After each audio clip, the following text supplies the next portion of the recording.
Goodbye,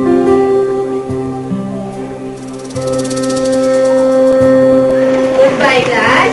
Goodbye, ma'am. Goodbye, classmates. See you tomorrow. Mula sa paaralan, higit 2 kilometro ang nilalakad nila Aldrin, Antoinette Allen, pauwi sa kanilang bahay sa taas ng bundok. Hindi na nila kasama sa pag-uwi ang kanilang ama na nagtungo sa bayan noong umaga. Malayo pa? Ha? Hindi ko pa tanaw. Ayan, zipline yan, di ba? Nasaan yung kable yung malaki? Yung sa likod ng zipline. O sige, tara.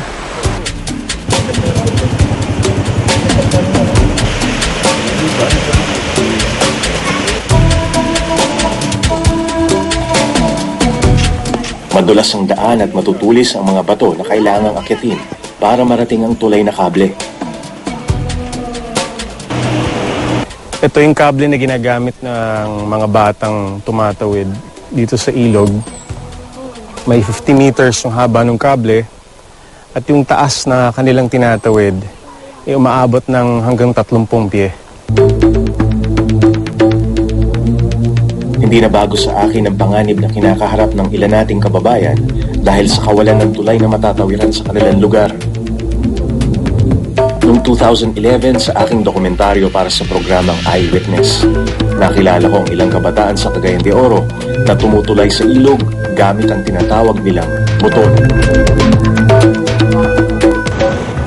Yung bakal na kable, nakapulupot lang ito dito sa bahagi ito ng bundok. Bato ito parang limestone yung bato. Ngayon, dyan nakasalalay yung buhay ng mga nakasakay dun sa bato. Nakakita na ako dati, may moton. Meron siyang sinasakyan at ikaw mismo ang hahatak sa sarili mo. Pero dito sa Ilog San Miguel, tila mga sirkerong tumatawid sa alambre ang mga residenteng nakatira sa bundok. Nakakatakot tingnan yung 2 kable lang na natutulayan ng mga tao. Ang matindi pa dito, halos 2-3 palapag na gusali yung taas ng mismong kable. Ang babagsakan mo, lampas tao talaga yung lalim ng ilog, kaya napakadelikado. Hindi pa doon natatapos yun kasi magkabilang side, pag nagkamali ka, napakatalas ng mga bato. Nung nakita ko yung kable, ayoko talagang tumawid kasi kinakabahan nga ako, iniisip ko, siguro yung mga bata pwede dahil magaan eh. Pero yung kinumpare ko yung tangkad ko, yung bigat ko, tapos yung skills ko, baka sumablay ako, isang dulas mo, laglag ka eh. Pero lumakas lang yung loob ko nung nalaman ko na matagal nang ginagawa ng mga tao yon at wala naman daw nadidisgrasya. Tapos nakita ko naman yung kable, mukhang stable na stable. Mahigpit yung pagkakalagay. Sabi ko, sige, subukan ko. Tila nakahinga ng maluwag ang magkapatid nang makita ang kanilang tatay na si Mang Ian na naghihintay na pala sa tulay na kable. Naunang tumawid sa kable ang magkapatid.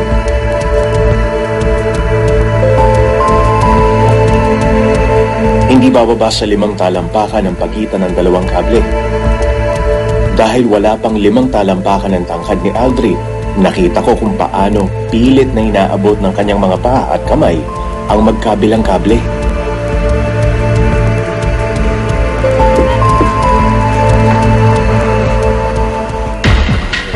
Sumunod naman ang 9 anyos na si Anthony na pasan-pasan ni Mang Ian.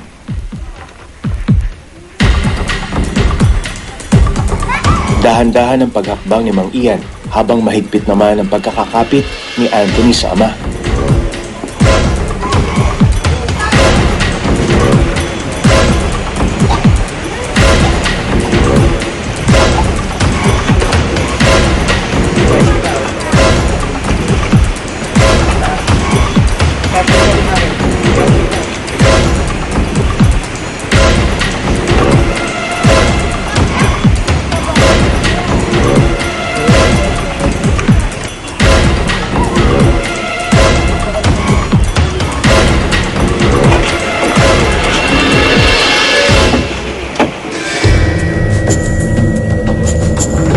Ngayon, ako naman ang susubok na makatawid sa kabilang panig ng ilog.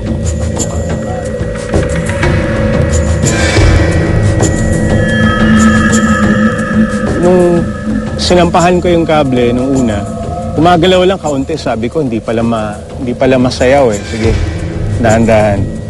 Maya-maya nakikita ko habang gumigitna na ako, lumalalim na yung kable, tapos parang humihiwalay siya.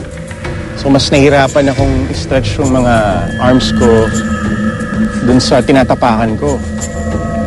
Sa isang maling galaw, halos 2 palapag ang taas na pwede mong kalaglagan.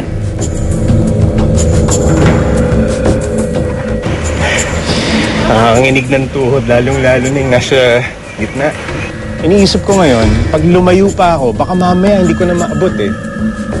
Pero okay naman, umusad din ako papunta dun sa kabila. Tapos ang pinakamahirap na part nung pagtawid sa kable, yung malapit ka na, ilang minuto ka nang kinakabahan. Pag medyo sumasayaw ng kuwante, tapos yung malapit ka na matapos, medyo nanghihina ka na. Nakakatakot din talaga. Kahit 9 na taon nang dumadaan sa tulay na kable ang mag-aama, hindi pa rin nawawala ang kaba kay Mang Ian sa kaligtasan ng kanyang mga anak sa bawat pagtawid nila rito. Kung minsan po, na kinakabahan din po, kaya lang, kailangan po talaga. Kaya po, pagka po halimbawa, baha, at maaga pa baha na, hindi na po namin sila pinapapasok, tinetext na lang po yung mga teacher nila.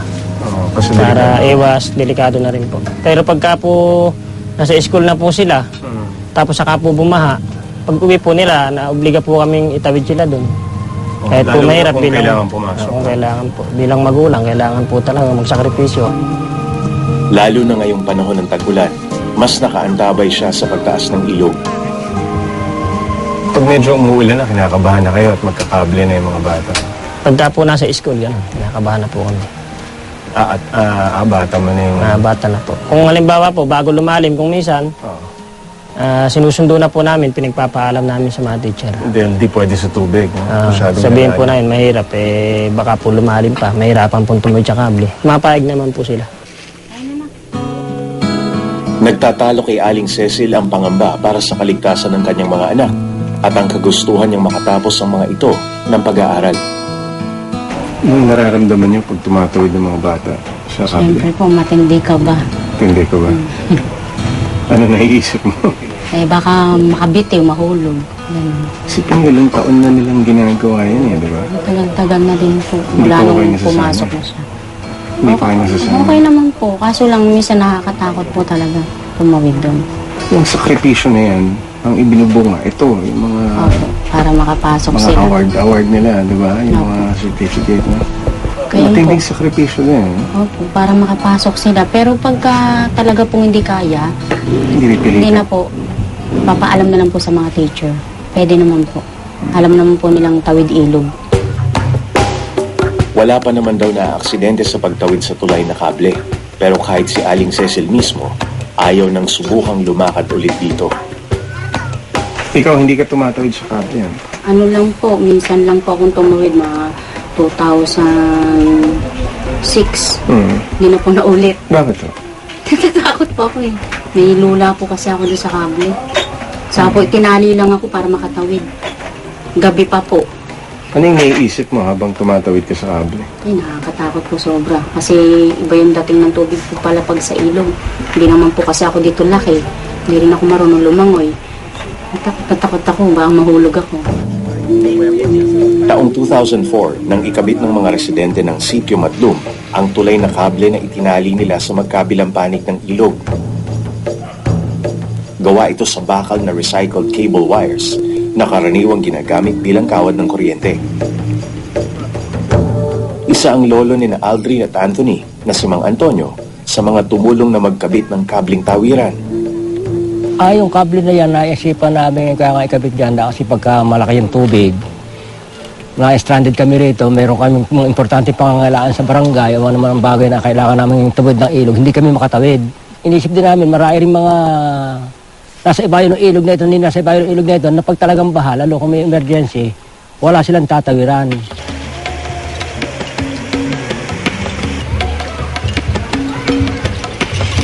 Noon, balsa ang gamit nila para makatawid ng ilog, pero sadyang hindi raw ito uubra sa tuwing tumataas ang tubig at lumalakas ang agos ng ilog. Hindi ba gagawa ng tulayan? Gagawan nga po dati yan. Dapat ng, sabi po nung sa barangay, sasagutin daw po ng pinakaira ng barangay. Eh kung baka po meron silang mas prioridad na pinagamitan, mas kailangan pong doon muna ilagay. Eh doon po muna siguro nila nagamit yung budget. Taong 2004 pa nang una nilang inilapit ang problemang ito sa lokal na pamahalaan ng San Miguel. Pero hanggang ngayon, wala pa rin silang natatanggap na anumang uri ng solusyon. Nagre-request kami sa provincial government, sa munisipyo, ng kahit malingkit lang na hanging bridge. At least, naprobahan naman nila ng kuwan. Hindi ko maalam kung anong nangyari, hindi nila naipagpatuloy yung project nila yan.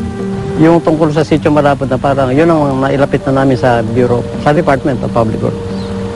Hanggang sa nagawa na nga nila ng kumpletong plano, costing, lahat. Problema yung pondo. Kasi yung proyekto na yun sa Matdum, dapat kayanin ng barangay, kaya nga lang hindi na tutuunan. Hindi na paglalaanan ng sapat. Sa Matdum kasi, medyo hindi masyadong marami. Hindi ganong karami yung mga residente na tumatawid doon sa ano.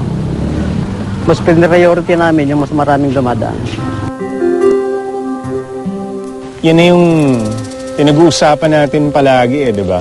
May mga kababayan tayong nagpapakahirap, parang itinataya pa yung buhay nila para makatawid lang, makapag-aral yung mga bata, yung kanilang mga anak.